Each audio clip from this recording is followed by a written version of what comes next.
ये दो लोग जो वहां काम कर रहे थे, जो वहां नौकरी के लिए गए हुए थे, उन्हें गोली मार दी गई। और उसके बाद देखिए जरा, इन दोनों की टारगेट किलिंग की गई और फौरन अस्पताल पहुंचाया गया। कुलगाम की घटना है, आतंकियों ने दोनों पर हमला किया, गोलियों की बौछार की।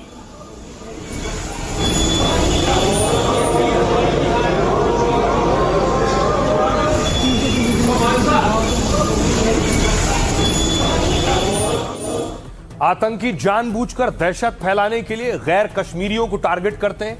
ये आतंकी हाफिज सईद के संगठन से जुड़े हुए जिन दो लोगों को टारगेट किया गया, दोनों छत्तीसगढ़ के रहने वाले थे। ये उनका शव आप देख रहे हैं।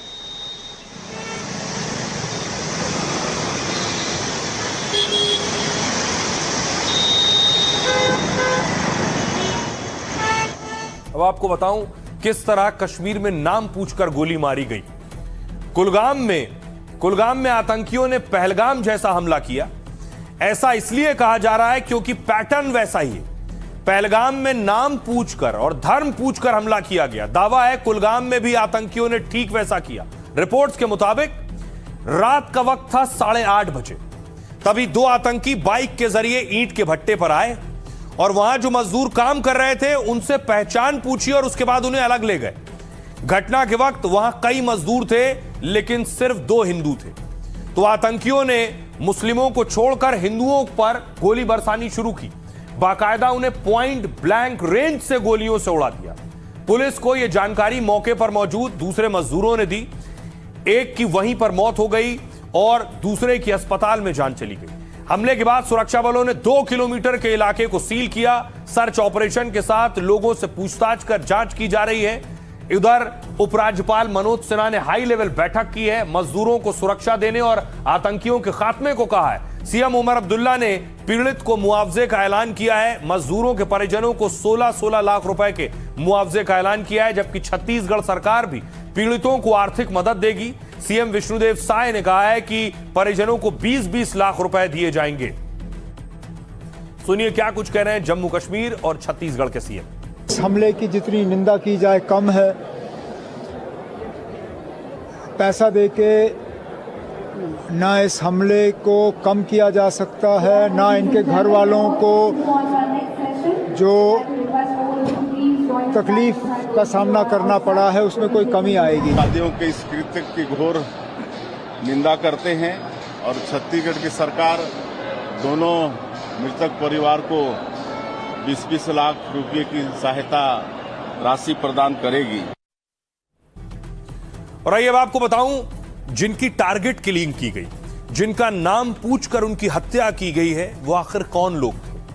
आतंकियों ने उनको निशाना बनाया लेकिन अपने पीछे पूरा परिवार वो छोड़ गए। ये आप देख रहे हैं भूपेंद्र का घर है। भूपेंद्र के घर मातम पसरा हुआ।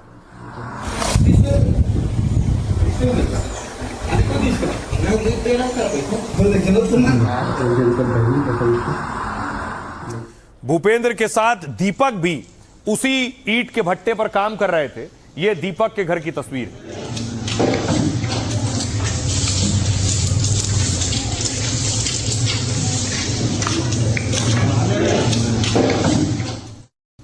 आइए अब आपको बताऊं, ये 2 बेगुनाह जो आतंकियों की बर्बरता के शिकार हुए, अपने पीछे किस किस को छोड़ गए।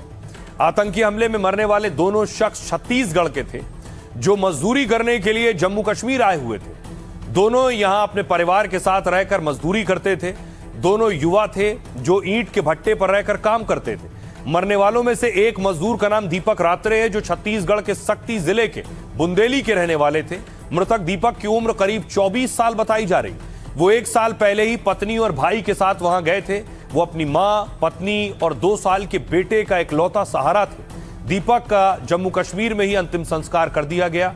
दीपक के अलावा भूपेंद्र भैना आतंकियों के शिकार दूसरे मृतक का नाम भूपेंद्र है जो सारंगगढ़ बिलाईगढ़ जिले के रहने वाले थे। दावा है वो 3 महीने पहले पत्नी के साथ मजदूरी करने गए थे, मगर परिवार पालने की जद्दोजहद में उनकी जान चली गई।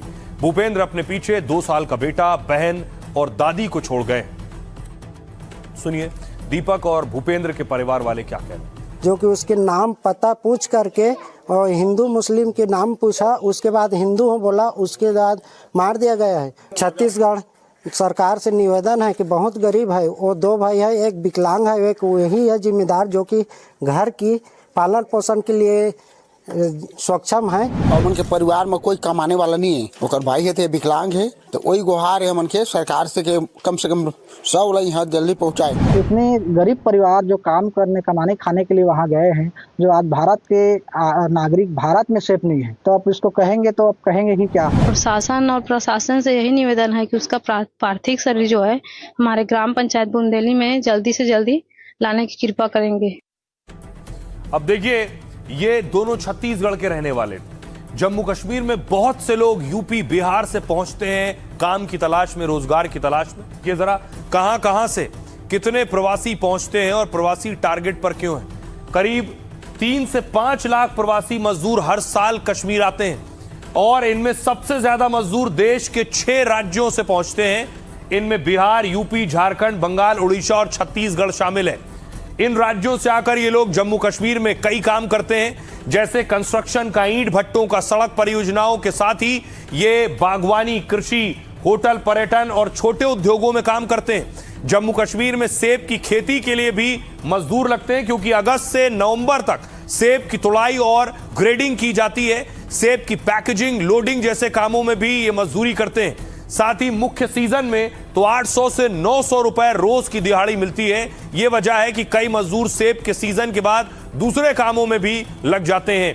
अब सुनिए जरा, जो मजदूर वहां पहुंचते हैं काम करने के लिए, वो क्या कह रहे हैं। बेशक उनमें डर और खौफ भी है इस घटना के बाद। हम लोग को तो यहाँ कोई दिक्कत नहीं है, ना कोई डर है। हम लोग को बाबू सही है, यहाँ पे सही से रहते हैं हम लोग, कोई दिक्कत नहीं हम लोगों को। यहाँ तो सही है, सिक्योरिटी का बंदोबस्त अच्छा है। यहाँ की जो आर्मी है, मिलिट्री, वो हमारी सुरक्षा के लिए है। आए भी थे कल, बोले हैं कि आपको डरने की कोई ज़रूरत नहीं है, भट्टे पे ही रहना, बाकी कोई दिक्कत की बात नहीं है। नहीं, हमें किसी चीज़ का डर नहीं, हमारा मालिक है हमारे साथ, हमें किस चीज़ का डर होगा।